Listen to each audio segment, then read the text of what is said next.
Hola, ¿cómo están? Les queremos dar la bienvenida a una emisión más de este espacio que tenemos de entrevistas para charlar, para debatir, para enriquecernos mutuamente como dije, este espacio que tenemos desde la red de difusión cristiana. Y hoy, en esta ocasión, queremos darle la bienvenida a alguien de la casa. Está con nosotros Daniel Swin, un hermano muy querido. Es además profesor del Instituto Bíblico Los Olivos, así que Daniel, te queremos dar la bienvenida, te queremos agradecer por tomarte este tiempo para charlar un rato con nosotros. Hola Daniel. ¿Qué tal, Lucas? ¿Cómo estás? Dios te bendiga mucho. Bien. Bien, bien, gracias a Dios, muy bien. Y bueno, contento de poder charlar un rato con vos. Quería arrancar, a ver, haciéndote una pregunta eh, casi recurrente que suele aparecer muchas veces. Eh, yo siempre digo que el evangelio que más me gusta a mí es el evangelio de Marcos, eh, porque fue el primero que se escribió, por un montón de circunstancias. Pero una de las cosas que me gusta del evangelio de Marcos es que Marcos es como que eh, deja a los discípulos a veces mal parados. No tiene reparos en decir quiénes eran esos discípulos con los que yo personalmente me veo muy identificado. Y los discípulos no se cansan a lo largo del Evangelio de Marcos, no se cansan de confundir, no solo los discípulos, sino también la gente que se acerca al Señor, no se cansan de confundir el tipo de Mesías que es el Señor Jesús. Entonces, hay muchos que van a Él como el Mesías hijo de David, un Mesías militar, hay otros que van a Él como un Mesías político, el que va a restaurar el reino de Israel. 2000 años después, casi 2000 años después de eso que se dio históricamente, eh, a veces ante la proliferación de ciertos ministerios y de ciertas formas de presentar el Evangelio desde un tipo de mesianismo quizás únicamente victorioso, únicamente feliz, únicamente en búsqueda de beneficios terrenales. ¿Qué pensás vos? ¿Parece que el Evangelio hoy sigue confundiendo el tipo de mesianismo que nos presentó el Señor Jesús? Sí, evidentemente, bueno, así como vos bien decís, en los tiempos de Cristo, cuando Él estuvo en su ministerio terrenal, eh, creo que eran muy pocos en realidad los que entendían cómo era su función de Mesías y qué era lo que es ser discípulo realmente, ¿no? Y yo pienso que en este tiempo que nos toca vivir, ¿no? Ya bien entrado el siglo XXI, la situación es igual o aún más, si se quiere, que lo que ocurría en el tiempo de Jesús y de sus apóstoles, ¿no? Porque a través de los siglos, bueno, hubo muchas reinterpretaciones y relecturas justamente del Evangelio, y siempre ha sido de alguna manera afectada la forma de ver a este Mesías, ¿no? A través de distintos cristales o distintas ópticas, si se quiere, conforme al espíritu de la época, ¿no? Y en este momento nosotros estamos viviendo en un tiempo donde, bueno, sabemos que impera el consumismo, la inmediatez, en un tiempo donde de pronto, como te gusta decir a vos, esto de la liquidez, ¿no? La cosa líquida de este tiempo.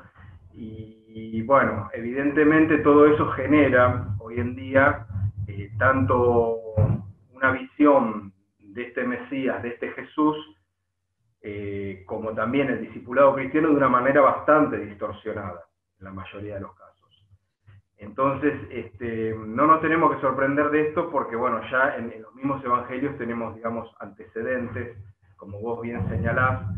Eh, por ejemplo, el hombre rico, en Marcos capítulo 10, ya que mencionaste el evangelio de San Marcos, en Marcos 10 vemos que se acerca apresuradamente, dice, corriendo la palabra del Señor, un hombre rico, y bueno, y le pregunta qué debía hacer, ¿no? Para tener la vida eterna, y bueno, el Señor le habla de cosas espirituales, pero cuando le habla justamente del tema de las riquezas, evidentemente era un hombre muy pudiente, él dice que se va triste, ¿no? Entonces es como que vemos que este hombre no entendía a qué estaba siendo llamado a través de Cristo, ¿no? Y yo creo que hay aún un ejemplo bíblico mucho más gráfico de esto que vos estás planteando y preguntando, que es en el Evangelio de San Juan, capítulo 6, donde vemos a Jesús haciendo el milagro de multiplicación de panes y peces a toda una multitud come, se sacia y aún sobra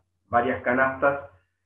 Y después de ese hecho milagroso, maravilloso de parte del Señor, bueno, él se retira a orar y los discípulos pasan hacia el otro lado, ¿no? Hay un milagro en el medio, ¿no? Donde Jesús camina sobre el agua, pero la multitud lo sigue al día siguiente, al otro lado del mar de Galilea, y le preguntan dónde viniste o cuándo viniste, y el Señor, bueno, conociendo el corazón justamente de los hombres, directamente va al grano, como hacía el Señor siempre, y les dice que lo estaban siguiendo en ese momento, o lo estaban buscando, no por las señales, sino porque se saciaron, ¿no? Entonces, las señales en sí no están mal, porque las señales son dadas por Dios como para mostrar el poder de Dios y la realidad de Dios, que se manifiesta sobrenaturalmente allí donde se lo invoca, en este caso, en la presencia del Mesías mismo, ¿no? Pero la señal tiene esa función, o sea, señal viene de señalar, ¿no? Apunta a señalar hacia aquello que Dios quiere mostrar. Pero esta gente, bueno, evidentemente, como Jesús mismo les decía, querían seguirlo a él para hacerlo rey, ¿sí? A Mesías rey, y porque se saciaron. O sea, no por la señal en sí, que estaba bien porque fue dada por Dios, sino por el hecho de saciarse materialmente y tener una perspectiva, digamos, totalmente terrenal de ese Cristo que venía a salvar a las almas, ¿no? Realmente. Y usaste una palabrita, me parece que es el de la cosa masiva, ¿no? Del Evangelio. Y bueno, yo recordaba a un autor, ¿sí? Un teólogo católico, un teólogo de la liberación, ¿sí? Juan Luis II, que él habla en un libro que dice Masas y Minorías, ¿no? Y claro, el Evangelio llega a todas las multitudes, a todas las masas, no importa la condición social, no importa el nivel cultural, no importa su inclinación política, o sea, Cristo llama a todos. Sin embargo, vemos que, si bien por un lado están las multitudes y lo popular, esto se contrapone un poco con después los que van quedando. No sé si me explico, porque en Juan 6, ¿no? Cuando Jesús les plantea esto de que lo estaban siguiendo porque se saciaron, ¿no? Y les empieza a hablar de que Él es el pan de vida y que, bueno, hay un montón de cosas espirituales que ellos tienen que comprender.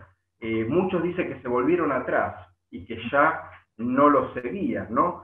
Entonces, evidentemente, ahí vemos que las masas siguen a Jesús, y eso está bien, es correcto, pero después hay como una especie de criba, ¿sí? o de tamizado, donde van quedando aquellos que realmente comprenden la profundidad del mensaje.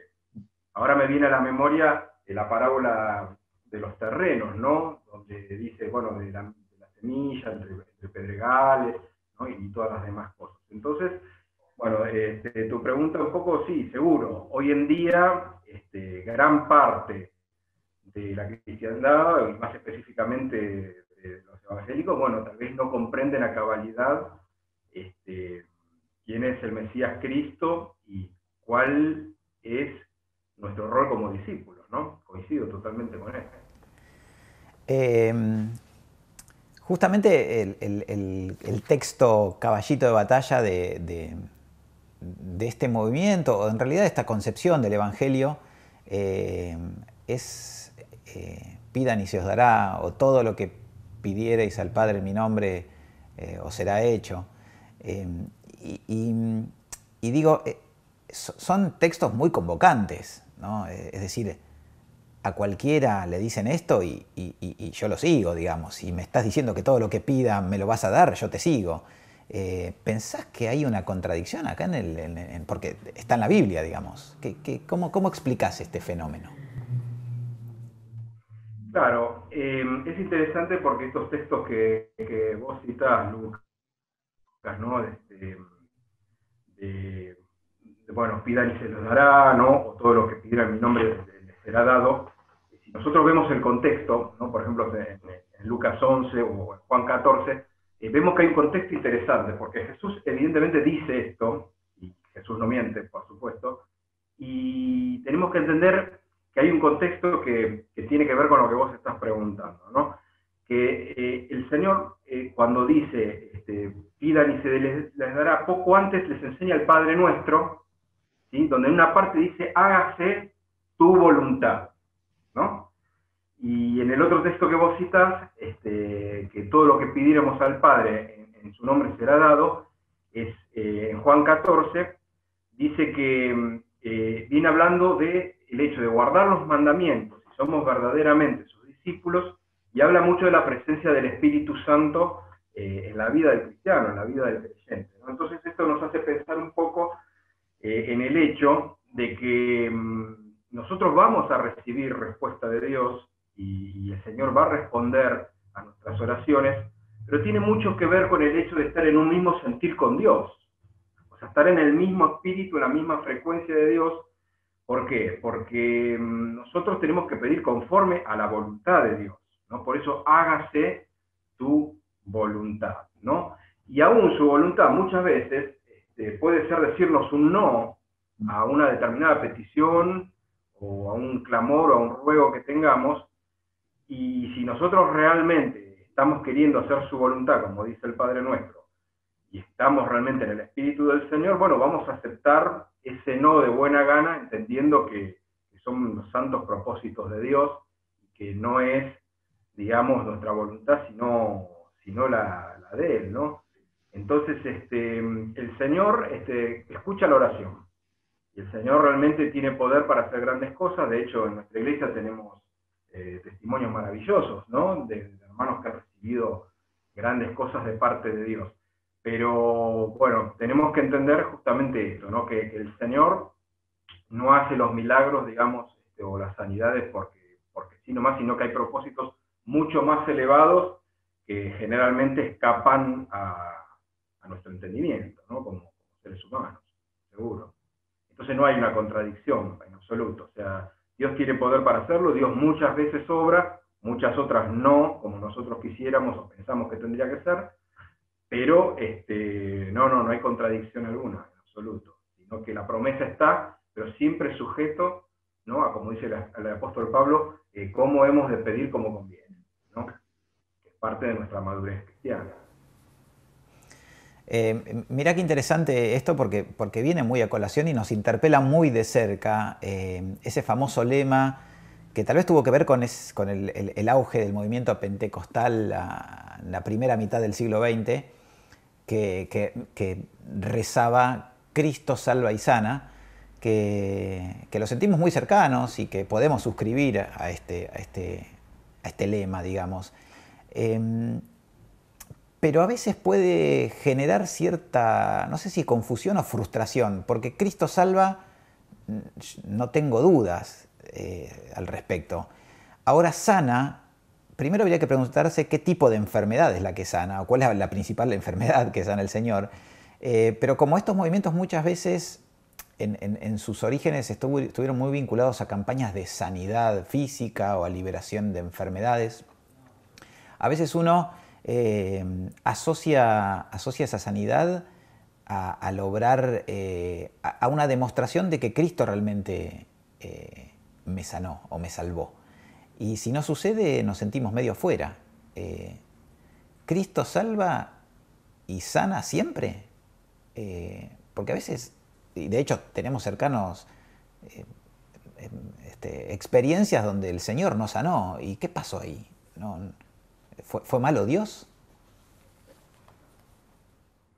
Interesante la pregunta, ¿no? Y bueno, viene muy, muy enganchado con lo que venimos hablando, ¿no? Actualmente, dentro del mundo evangélico, hay dos posturas con respecto a la vigencia del operar de los dones del Espíritu Santo, ¿no? Están los cesacionistas, sí, que piensan que, bueno, los dones del Espíritu Santo empezaron, bueno, con la muerte de Juan a finales del siglo I, y los continuacionistas, tal vez, bueno, iglesias de tipo carismática o pentecostal, que sostienen o sostenemos bueno, que el operar del Espíritu Santo continúa y continuará, ¿no? hasta que Cristo venga. No son, digamos, posturas contradictorias en absoluto, porque como ocurre muchas veces con ciertos debates teológicos, a veces un grupo piensa que el otro tiene una determinada postura, o pone en la boca o en la mente del otro cosas que tal vez los otros no realmente creen ni piensan de esa manera y viceversa, ¿no? Entonces, yo pienso que los que hoy en día tienen un perfil más carismático, pentecostal, y que somos continuacionistas, sabemos perfectamente que el Señor de pronto en una campaña puede levantar a un paralítico, sanar a un ciego, o hacer desaparecer un tumor, y de pronto a una persona con otro problema no la sana. O de pronto siervos de Dios, pastores totalmente consagrados a las obras de Dios, son tocados por una enfermedad y toda una iglesia orando y ayunando y no se sana. Y de pronto un alma nueva viene y por propósitos que nosotros no conocemos, el Señor lo sana. Entonces, tanto los que son cesacionistas como continuacionistas somos todos del Señor, ¿sí? O sea, esto es una sutileza, digamos, teológica que no nos separa ni nos divide en absoluto, porque los que se dicen cesacionistas y que no creen en la continuidad de los dones del Espíritu Santo igualmente oran y Dios también les contesta. Oran por enfermos también. ¿No? Entonces, no podemos entrar en ese debate, ¿no? de si los dones continúan o no. Yo creo que sí continúan. Lo que pasa es que tenemos que tener un equilibrio bíblico en esto, ¿no? Sí, evidentemente el Señor tiene poder para sanar, tiene poder para hacer milagros, pero si vamos a la palabra de Dios, vemos que hay casos de siervos de Dios padeciendo enfermedades, y que el Señor no los sanaba, porque no estaba en su voluntad sanarlos por cosas tal vez más elevadas, ¿sí? como el mismo Pablo explica, ¿no? que él evidentemente tenía un aguijón en la carne. La mayoría de los comentaristas bíblicos piensan que ese aguijón en la carne era un problema en la vista. No, la palabra no lo asegura totalmente, pero probablemente tuviera un problema en la vista, se estaba quedando ciego. Y dice que clamó hasta 3 veces, y el Señor le dijo, no, bástate mi gracia, porque mi poder se perfecciona en la debilidad, ¿no? Entonces, ahí había un propósito mucho más elevado que la simple sanidad de la vista del apóstol, ¿sí? Entonces, bueno, Pablo, el gran apóstol, ¿no? que sanaba a todo el mundo y que hablaba en sus cartas de los dones espirituales y llega a decir que el reino de Dios no consiste en palabras, sino en poder, él mismo tenía un problema en la vista, ¿sí? Y podemos citar otros ejemplos del Nuevo Testamento, como por ejemplo, bueno, Timoteo mismo con sus problemas estomacales, se cita a Trófimo como alguien que padecía enfermedades. Sin embargo, estos siervos oraban por otros, que muchos de ellos recibían milagros, sanidades, hasta resurrección de muertos, y cosas tremendas y maravillosas, y otros ¿no? Entonces, tenemos que ser maduros en esto, ¿no? Como dice el apóstol Pablo, maduros en nuestra forma de pensar. Si realmente Cristo sanara a todo el mundo, no habría hospitales y no habría clínicas, porque saldríamos a vaciar los hospitales, y eso no ocurrió ni en la época de los apóstoles, ni en los más grandes avivamientos a través de los siglos, ¿no? Entonces, tenemos que tener un equilibrio bíblico, ¿sí? Sobre todo en este tiempo donde, bueno, dentro de las corrientes confusas que han entrado dentro del evangelicalismo, el tema de la confesión positiva o de la superfe y todo ese tipo de cosas, que han traído muchísima confusión, ¿no? Porque uno ha escuchado hermanos que realmente están padeciendo una enfermedad o están teniendo un problema, y capaz alguien viene y les pregunta, hermano, ¿qué te está pasando? Y confiesan positivamente, no me pasa nada, en el nombre de Jesús no me pasa nada. No te pasa nada, no, estás enfermo y tenés que ir a ver un médico, o el Señor te va a sanar, si Él así lo desea, ¿no? Porque ya el hecho de negar que estás enfermo impide incluso el obrar de Dios o la sanidad de Dios, ¿no? Es una contradicción, es una paradoja. Entonces tenemos que entender esto, que no es torcer el brazo a Dios, ni que nosotros vamos a hacer bajar el poder de Dios como querramos, sino que Dios se mueve conforme a propósitos mucho más elevados que el nuestro, ¿no? Y bueno, está bueno también esto de señalar eh, la angustia que puede llegar a generar en un cristiano, sobre todo nuevo, que no comprende estas cosas, al no recibir algo de parte de Dios. ¿Sí? Nosotros tenemos que entender de que, o sea, si tuviéramos que aconsejar o ministrar a alguien en ese sentido, el hecho de que recibir o no recibir una sanidad es totalmente independiente del amor que Dios tiene por dicha persona, por el alma, por el hermano que ya es creyente, porque son cosas que son independientes una de la otra, ¿no? Porque muchas veces puede venir mucha angustia, ¿no? Puede venir un sentimiento incluso de gran inseguridad con respecto a su salvación por no recibir una sanidad, y no tiene nada que ver una cosa con la otra, ¿no? El amor de Dios es incondicional, Él nos ama de pura gracia, su misericordia es grande sobre nosotros, y el hecho de que Dios sane o no sane va por otros carriles, totalmente diferentes, que tienen que ver con el obrar de Dios, con propósitos de Dios, y tenemos que entender de que si el apóstol Pablo tenía un padecimiento en su cuerpo y el Señor no lo sanaba, ¿quién somos nosotros como para estar haciendo reclamos, ¿no? O tratando de decretar, o tratando, digamos, de pronunciar fórmulas mágicas, pseudo bíblicas, ¿no? Como para que la cosa se produzca. Entonces, lo principal es entender que el amor de Dios es incondicional. Si alguien no se sana, no necesariamente hay falta de fe o hay un pecado en su vida. Si fuera así, Dios también lo mostraría, pero no necesariamente es así. Entonces la persona tiene que descansar totalmente en el amor de Dios y en la soberanía de Dios, que es perfecta. Amén. Sí, fíjate qué interesante es verlo de esta perspectiva, porque muchas veces el Evangelio se presenta como algo así como una pócima mágica que te libra de todos tus problemas. Y eso, como dije antes, es una invitación bastante convocante. Y quién no quisiera meterse en algo que me garantiza la solución de mis problemas. Primer punto, es así. Y segundo punto, a medida que avanzamos nos damos cuenta que no es así. Y acá viene una pregunta que suele estar presente, ¿sí? en esta vida que nos toca pasar, y suele ser una pregunta que está muy en boca de todos nosotros. ¿Quién no se la ha hecho alguna vez como cristiano? ¿Por qué Dios permite el sufrimiento en nuestras vidas? ¿Por qué Dios permite el sufrimiento en nuestra vida?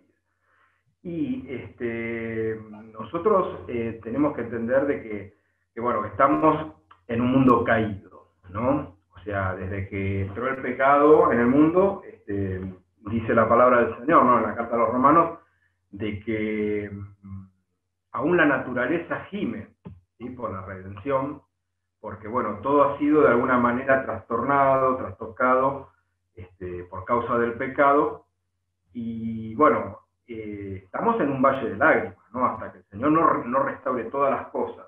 Al final de los tiempos, ¿sí? Como nosotros entendemos según la palabra del Señor, acá siempre va a haber dificultades y problemas que nos rodean.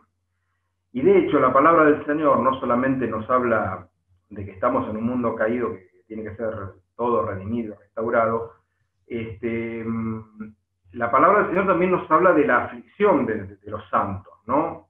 El Salmo 34 nos dice, ¿qué cosa? Dice que muchos son las aflicciones del justo, más de todas ellas le librará el Señor. Muchas veces nos quedamos con la segunda parte, de todas ellas le librará el Señor, y parece como que, ¿no?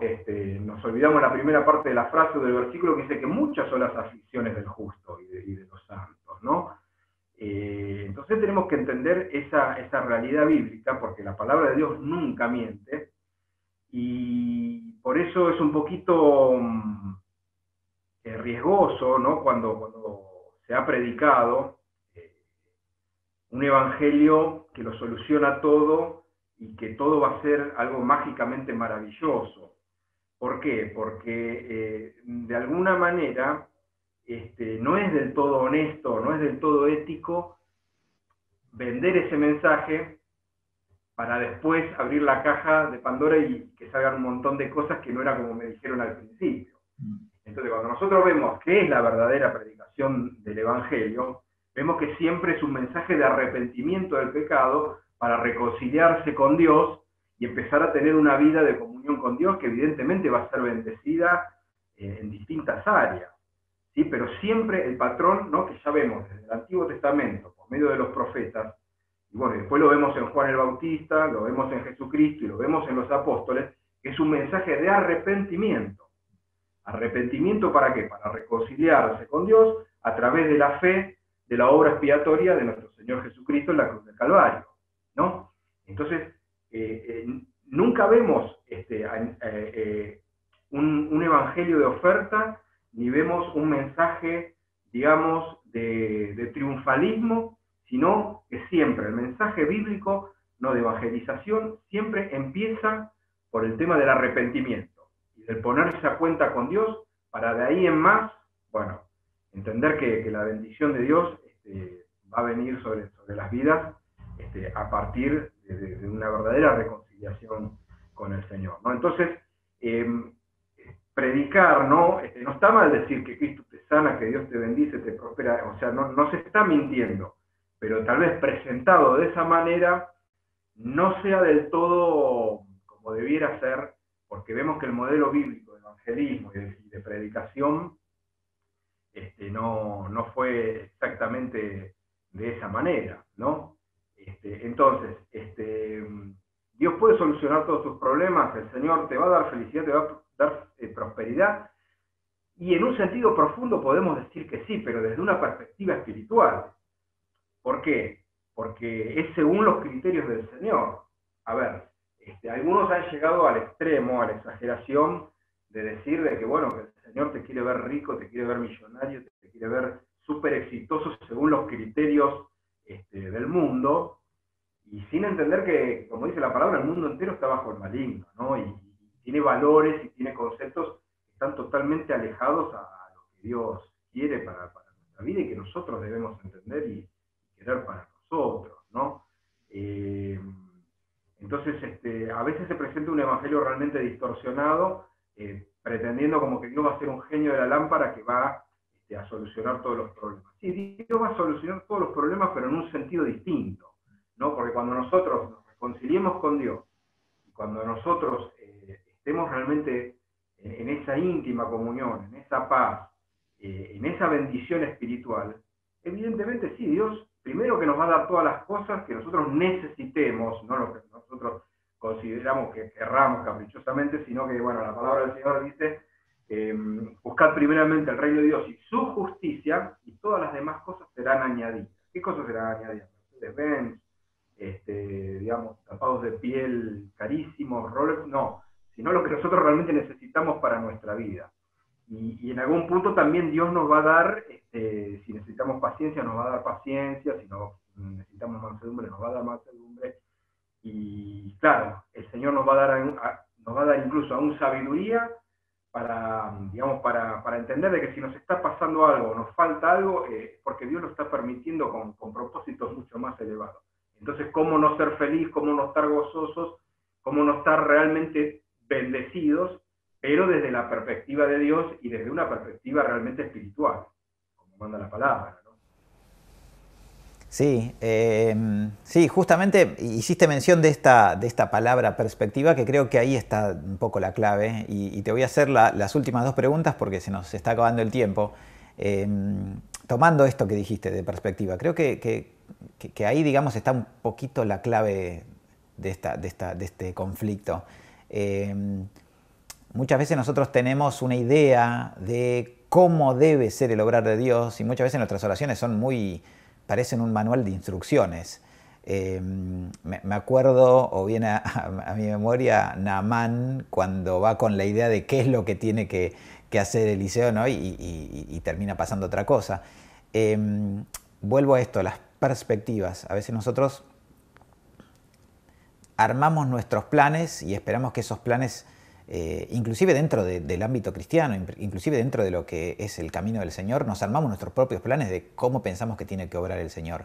Ahora, hace poco escuché una frase que decía que Eh, bueno, perdón, nosotros solemos decir, el Señor tiene propósitos, grandes propósitos para tu vida y demás, y estamos de acuerdo. Ahora, hace poco escuché una frase que decía, el Señor tenía grandes propósitos con Esteban también, y murió apedreado. Eh, la cuestión es, ¿los planes de Dios son siempre mejores que los nuestros? Sí, evidentemente sí. Los propósitos de Dios siempre son mejores que los nuestros, ¿no? Lo que pasa que una de las tantas modas, ¿no?, que yo vengo observando hace unos cuantos años a esta parte dentro de las iglesias, es el tema de alentar a algún hermano, incluso a los jóvenes, diciendo esta frase que vos decís: Dios tiene grandes propósitos con tu vida, ¿no? Pero este grande propósito con tu vida tiene que ver con esto de los propósitos, de qué entendemos por eso, ¿no? Porque si no, es como que es para mucha confusión y tiene más que ver con una exaltación del yo, con una exaltación del ego, y no con aquello que glorifica a Dios, ¿no? En la palabra del Señor no vemos ningún ejemplo bíblico donde vemos que algún profeta o algún patriarca o algún apóstol tenía grandes sueños ministeriales o empresariales y que lo puso delante de Dios y el Señor se lo hizo alcanzar. Eso no existe bíblicamente, ¿no? El caso más cercano que podríamos llegar a citar es de José de Egipto, pero en realidad él lo que tuvo fue un sueño profético que ni siquiera eran sus anhelos personales, o por lo menos la palabra de Dios no lo señala de esa manera, ¿no?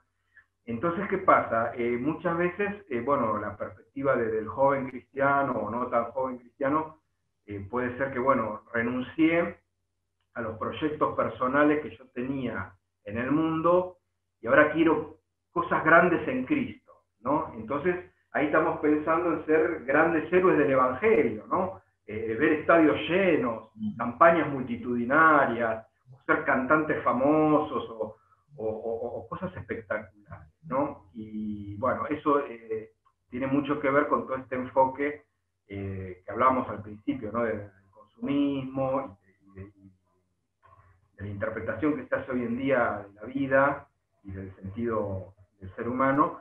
Y la palabra del Señor nos enseña algo totalmente distinto a lo que es la exaltación del yo. O sea, es el mensaje totalmente inverso, porque nos está hablando justamente de qué, de morir a nosotros mismos. La palabra de Dios nos habla de ser humildes. La palabra del Señor dice: estoy crucificado juntamente con Cristo, ya no vivo yo, sino que Cristo vive en mí. Entonces, una de las tantas cosas que entró justamente dentro de la iglesia evangélica y de muchos púlpitos es esto de la exaltación del yo, de la realización personal, algunos en las cosas, digamos, seculares, en el ámbito, digamos, de las cosas del mundo, y otros, bueno, pretendidamente más espirituales, lo enfocan a éxitos ministeriales, cuando también los ejemplos bíblicos son totalmente distintos, porque vemos que el apóstol Pablo, que fue un gigante de la fe, fue un instrumento fundamental en el primer siglo, desde una perspectiva humana fue un fracaso, ¿no? Porque, bueno, compañeros de evangelismo lo terminaron dejando, otros lo contradecían, y finalmente termina como mártir y sin una moneda en el bolsillo. Entonces, qué contradictorio, ¿no? Y bueno, nosotros sí, tenemos que entender que los propósitos de Dios son lo mejor para nuestra vida. ¿Pero por qué? Porque glorifican a Dios, ¿no? Y esto nos trae un poquito a cuenta el Salmo 115.1, ¿no? Que dice: no a nosotros, Señor, no a nosotros, sino solo a ti la gloria, solo a tu nombre la gloria, ¿no? Entonces, bueno, tenemos que entenderlo de esa manera, que nosotros tenemos que buscar la gloria de Dios. Si nosotros, bueno, recibimos un gran ministerio, somos usados de una manera espectacular, porque glorifica a Dios, bienvenido sea. Y si nosotros tenemos que hacer algo que es hasta invisible, o incluso el martirio, como han sufrido tantos, y eso es para la gloria de Dios, bienvenido sea también, porque todo es para la gloria de Dios, ¿no? Nosotros tenemos que entender de que en esta película, si se me permite la expresión, el protagonista es Cristo. El protagonista no soy yo ni sos vos, ¿no? Que nos ponemos en el centro de una narración de un film, ¿no? Y a ver qué pasa con nosotros. No. El protagonista de esta película es Cristo y toda la gloria es para Cristo. Nosotros somos todos actores secundarios. ¿sí? Entonces nosotros tenemos que verlo de esa manera, ¿sí? Y así que bueno, sí, siempre los propósitos de Dios son mejores que los nuestros, pero bueno, la gloria es para el Señor y tenemos que entender de que, como dice la palabra, el que busca, el buscar la propia gloria no es gloria, sino que nuestra gloria es Jesucristo, ¿no? Entonces, bueno, una de las cosas que habría que desmantelar dentro de todo este discurso que hay en las iglesias es el tema de que, bueno, Dios tiene grandes cosas para tu vida. Sí, tiene grandes cosas para tu vida porque vas a terminar llegando al cielo. Por la eternidad vas a gozar de tu salvación y tu vida puede ser un instrumento en las manos de Dios, aún en lo pequeño. Pero esas cosas grandes en tu vida, bueno, sabemos que apelan al yo, al deseo de éxito, al deseo de protagonismo, que, bueno, totalmente contrario al consejo de las Escrituras, ¿no? Dani, lamentablemente se nos terminó el tiempo, pero bueno, como te tenemos acá cerca a mano, probablemente nos volvamos a encontrar en otra entrevista, pero te queremos agradecer. Fue muy interesante escuchar, fue muy interesante charlar con vos. Gracias por este tiempo, gracias por tu predisposición y nos estamos viendo prontamente, esperemos. Bueno, Lucas, no, gracias a vos por invitar a este espacio, siempre lo miro, y bueno, firmes en Cristo, siempre buscando, ¿no?, la sencillez del Evangelio, volver a la verdad de Dios, ¿no? Y bueno, un saludo para todos los hermanos que nos van a estar viendo. Amén. Muchas gracias, Dani. Bueno, hemos llegado al final de esta entrevista. Les queremos volver a agradecer por formar parte de este espacio, por estar ahí. Y nos estaremos viendo en nuestro próximo encuentro de este espacio de Red de Difusión Cristiana. Que Dios los bendiga a todos.